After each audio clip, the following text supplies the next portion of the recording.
Mr. Wayne. Clark Kent, Daily Planet. What's your position on the Bat vigilante in Gotham?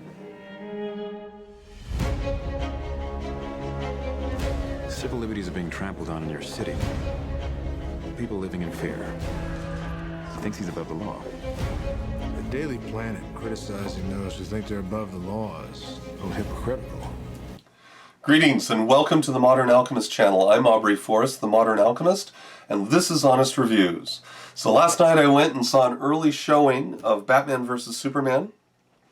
The movie was alright. I can't say I did cartwheels at the end of it, but we're going to talk about it. I'm going to break it down and we'll discuss the look and the feel of the movie, the acting, the characters. We're going to look at the special effects, the story, and then also take a look at if it's still consistent with the esoteric stuff that we talk about on this channel. There will be no spoilers. I'm not going to reveal anything that we haven't either already discussed about this movie prior to me seeing it, or anything that hasn't already been revealed in the trailers, which, again, to the detriment of this movie, just like with the Terminator Genesis, a lot of the really significant reveals are spoiled. The look and the feel of the movie is what I would characterize as very Miller-esque. If there was such a word, I would say that's it, I'm coining it. Miller-esque, meaning it's very much tied to Frank Miller's Batman The Dark Knight Returns, which you can get at any good bookstore or comic book shop. Go down and grab one. I first read it in high school when it came out in 4 separate issues, and it just changed me. Like, as a kid, it changed me, and I've always had a copy, like, not just because it's good reading. Like, some of the prose in this is just so elegantly done. It's heartfelt and meaningful, and you can feel it. It just throbs with emotion and potency. It's Miller's one of his finest works, without question. And Frank Miller's all over this movie, from the idea, you notice in one of the trailers, Superman jumps down and then a bunch of guys with army gear, and on their shoulders they have the Superman S on their shoulders because they're like the super squad, right? They're his military. That's straight out of this comic book. The idea, of course, the entire armor suit that Batman wears, again, out of this comic book. So a lot of that is already there. This is also to the benefit and detriment of this movie, because, and this is moving us now into the idea of the story. The biggest complaint that I've only checked a couple, like I went to Screen Junkies, you know, I love those guys, and I checked out their review, and I'd have to agree in part with the negative that they brought up, which is that they're trying to tell too many stories in one movie. Marvel's doing so much better at this, it's crazy. Whereas the DC movies, not so much. And so this is part of the problem with this movie, is that they begin, and I'm not ruining anything, like the first 10 minutes of the movie, as the credits are rolling, they're recapping Bruce Wayne's becoming Batman. Like, in other words, they're recapping his parents dying. This is one origin story, movie makers, we no longer need to see for a really very long time. Like, everyone knows that Bruce Wayne's parents, all you have to do is just have him say, my parents got shot in an alley, and everyone's like, oh yeah, that's right, because we've seen it so many times. So we don't need to see that anymore. In fact, what we needed to see was the movie opening and maybe showing us Wonder Woman's backstory, which is absent, really, in the movie, aside from an actual photograph. But that's it. So and by the way, everyone looks like they should, except for one character, and that's Lex Luthor. I get it. We'll talk about Lex in a minute. But Henry Cavill, oh my gosh, there's a scene where he's like watching the news, and he like turns around, he's got his shirt off, and I'm just like, damn, that guy is so big. And we stop. I don't want to have conversations anymore about dudes' physiques. And then when he's in the suit, he literally, like, he body shames just by breathing air. That's what I was trying to avoid, a conversation about body mass, okay? We've had Every single Superman that's come before him, there's just no comparison. I don't want to have this conversation with The guy is huge. Gal Gadot is Wonder Woman. Man, she owns that role. She just sizzles, and she's got so much expression and nuance in her face.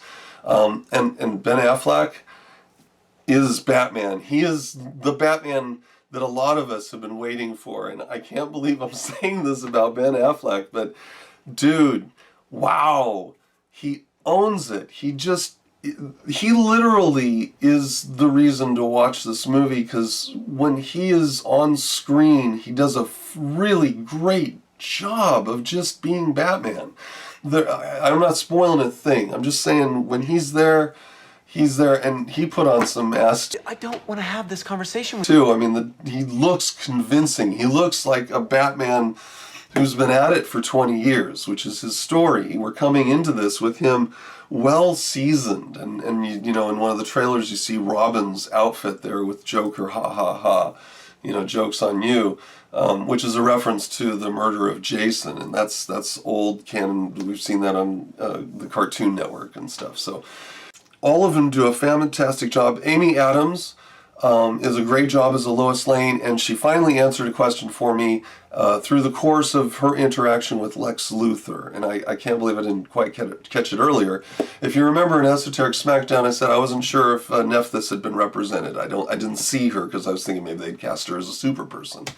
It turns out Nephthys is clearly represented by Amy Adams' portrayal of Lois Lane, and when you think of just the initials themselves, and the fact that both of them have red hair in the movie, or reddish blonde hair, but it's red, and the LL and the LL, you know, it's her. So you now have Nephthys, and of course she's a bearer of light and a teacher, right? She's a reporter, the last of the investigative journalists on the planet, I'm sure, because they're all gone. But she's out there working for a major newspaper and reporting. And she's clearly doing what Nephthys would do, which is work through the underground, and so you get a nice portrayal when you watch her act. You get a sense of her, and plus Nephthys often is cast mythologically tied to Horus, and so you see a lot of these redheads protecting a blonde or brunette male. And this is because they're fulfilling that archetype of, I'm watching out for this guy over here because he can't, you know, watch for himself. So that's definitely in play. She does run to Superman's defense as a reporter, and you would expect that. So it's the story. It's the story that's the problem. Not the attention they focus on the problem of Superman being Superman, which I had pointed out in the Esoteric Smackdown. I'm like, they gotta go there. They just have to go there because it's a real thing. If you objectively watch these movies as a tool to learn about yourself and about your community, your culture, the people you live with, the world you're in, and you think to yourself speculatively, okay, so a guy who's literally invulnerable to everything has caused hundreds of billions of dollars of real estate damage, thousands of people have died, and he's just basically remorseless in the movie. He is remorseless. There's never one time that you see him and he's just like, oh yeah, because they have this mural, right, with the big statue, you know, this is False God in the video, you know, on his chest.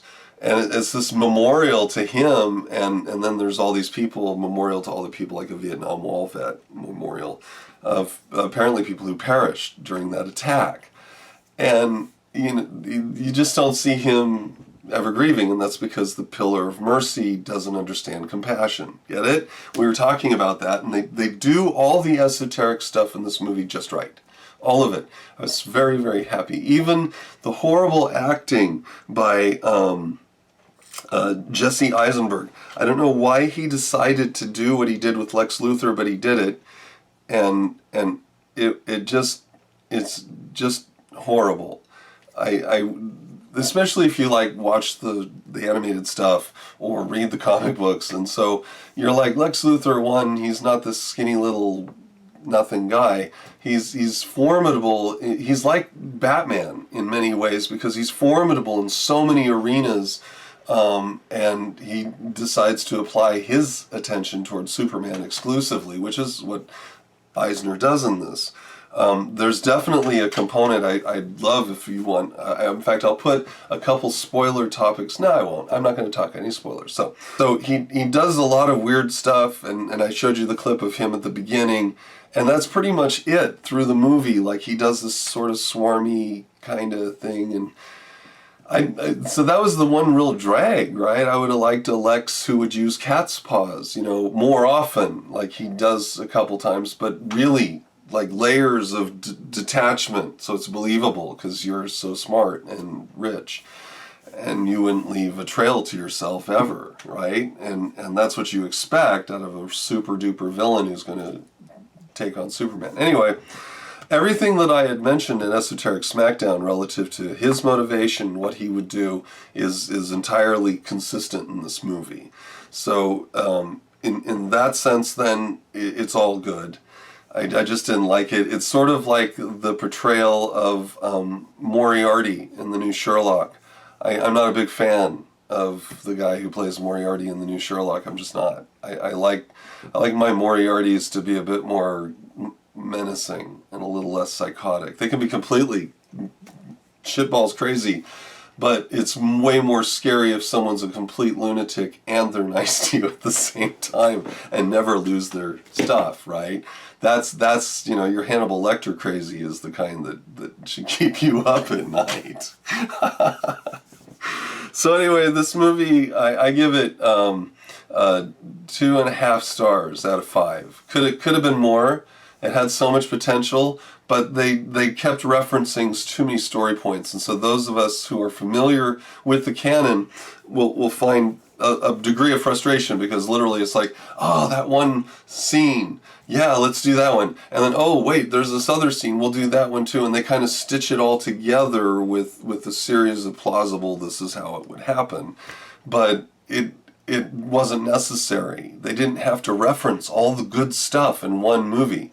There's plenty of good stuff written, and you could spread it out over lots of movies to make it more impactful than to keep hitting us with all this other stuff. So 2.5 stars. Could have been better, but it could have been a whole lot worse. I really, really, really loved how Ben Affleck plays Batman. It was awesome. He owns that role. He just owns it. And Cavill as Superman, definitely. I mean, I may not like Superman, but this man's performance and the just pure dedication to looking like you should. We stop. I don't want to have conversations anymore about dudes' physiques. If you're the strongest being on the planet, was awesome, right? I don't want to have this conversation. There are scenes that are just jaw-dropping, like when you see him at the celebration of the Day of the Dead and he saves a little girl, right? And all the people have the skull faces on. And that's very messianic, right? Because those who are dead, yet shall they live if they believe in me. And so they're all reaching their hands out to him. So that's, all of that was great. And like I said, I could have used another 20 minutes of Gal Gadot as Wonder Woman, because, wow, it was awesome. Like, it was just cool. She had her lasso. She had her bracers. I mean, everything. It really was a great performance. I think, honestly, they're just shying away from the name Isis in every way, shape, or form. From in Gods of Egypt, she's not even mentioned, to, here, where an obvious Isis character is just kind of, getting glossed over, when the character is obviously so rich, and there's obviously so much backstory that can be said. So that's it. That's the review, you guys. Would I go see it? Good question. Let's see. I paid full price last night, and it was 3D. Does not need to be in 3D. Don't see it in 3D. I mean, if you like 3D, that's cool, but it doesn't really use it that much. I didn't see how it would improve the movie. It didn't make me feel more in it. It might have actually been somewhat distracting. So I would not see it in 3D. I'd recommend seeing it in digital. And I would probably go matinee prices. Yeah, then you won't feel bad because you'll be like, yeah, that was a good Saturday afternoon or something. But you know, I don't want you. I wouldn't pay full price again for this. Go to Tightwad Tuesday or something, and do it that way. That's about it. I will be doing another review here. I binge watched Daredevil season 2. Oh man, why is it that Marvel can just nail it? I mean, they don't just nail it. Like when someone says bring it, they're like, not only did I bring it, I brought it, I set it down, I ate it, I cleaned up the plate, put it away, recycled my trash, and left. That's how much Marvel brings it. I'm just so amazed. I was just, yeah, it's good. But we'll talk about why it's good in a different episode. Until then, keep watching the movies. Popular culture, even if it's sucky, is still really awesome because it allows us to share. It's shared consciousness. We all live and share these things together, and it makes it important. It makes it something where we can then shortcut and communicate, and we know what we're talking about, and we can see together similar dreams. So yeah, keep going to the movies because they're fun. Keep renting your movies and reading your books and reading your comic books because it's all excellent. And I'll be talking to you soon. I'm Aubrey Forrest, the Modern Alchemist, and this is Honest Reviews.